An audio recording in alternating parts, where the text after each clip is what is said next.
Sometimes I wonder about my legacy, and if I was to die today, would anyone remember me? Would they play my songs, or would they hum the melody? Would they share my thoughts across the world for everyone to see? So one of the things I wanted to do with this show, the Legacy series, is not just talk about memories and things that I've experienced over time, but I kind of wanted to share some of the lessons I've learned because of those experiences. And the one I wanted to focus on in this episode was the idea that a lot of struggling artists have, that their family and friends should be super supportive of their art. I just got to say to you that if you run up against the wall of that not being the case, it's not an anomaly. It's actually pretty common.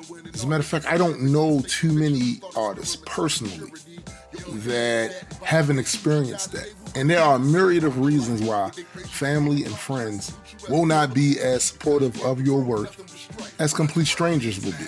One of the main reasons is they might not just like what you do. It might not be for them. And you have to learn to be okay with that. The other reason might be people that know you have a different reference for your relationship. Complete strangers don't know you. They only know you presumably from your artwork or your podcasts or whatever other creative endeavor you do. So they're not burdened with a perspective that comes from actually knowing you personally. Gotta learn to be cool with that, because that's just the reality. And to be honest with you, no amount of shaming, because I've seen a lot of artists attempt to do this on their social media platform. They attempt to shame the people on their friends list for not sharing their content or purchasing their content. And I gotta tell you, that never works. First of all, let's talk about social media platforms. So you go on Facebook and you start a Facebook page, right? And I'm not talking about an artist page or a business page. I'm talking strictly this is your personal Facebook page. So of course the people that are going to be on that page are your family and friends. Now, I'll tell you about a mistake that I made that I just have to live with now. So what I should have done was create my artist page, have my personal page, and never let those two things mix together. Meaning, not to add fans of the music or the YouTube to the personal page. Leave that for family and friends, and mostly direct people towards the artist page. But I was ignorant to that. It was a new thing for me to finally have people that were supporting what I was doing. And I was taking it wherever they found me. If they found the personal page, add them. If they find the artist page, add them. So because I did that, my personal life, personal thoughts and all of that stuff, people have access to them, where in any other situation, only my family and friends would have. That becomes part of my brand now. And I'm very cognizant of my brand. It's just something I have to live with now.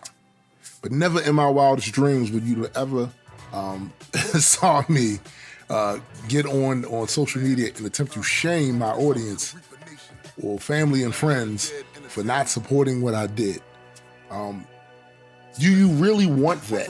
Like, do you really want people to purchase your stuff, stream your stuff, subscribe to your page out of some obligation they feel they have? Or do you want them to be enthusiastically inspired and excited about your particular piece of art? I'd rather have that. Now, the reality situation is, when it comes to social media platforms, they can be deceiving, because a lot of times people will see how many likes they have, how many followers they have, and they think that translates somehow into a consumer base. Now, sometimes it does, but even with that, there's only really a small percentage of people that are willing to do more than just like a page, subscribe to a channel. Because in reality, those are the easiest forms of support.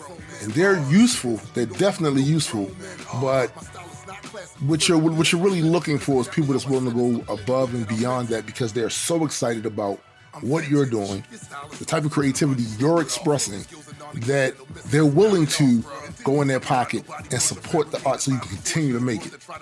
That's what you're looking for. Family and friends, even if they do support what you do, if a percentage of them do, a lot of times it's because they love you. Let me help them out. And I'm telling you, that's just not really what you should be seeking. You should be seeking people that are excited about your stuff. And that's one of the things I've learned over the years. So I hope what I had to say in this episode actually helps any of you creatives out there, no matter what your form of expression is. And I hope that it minimizes a lot of the frustration that you have, because you kind of get rid of the expectation of something that's probably not going to happen, and you probably wouldn't be that excited about only your family and friends liking your stuff if it did. And with that, I'll talk to you guys in the next episode.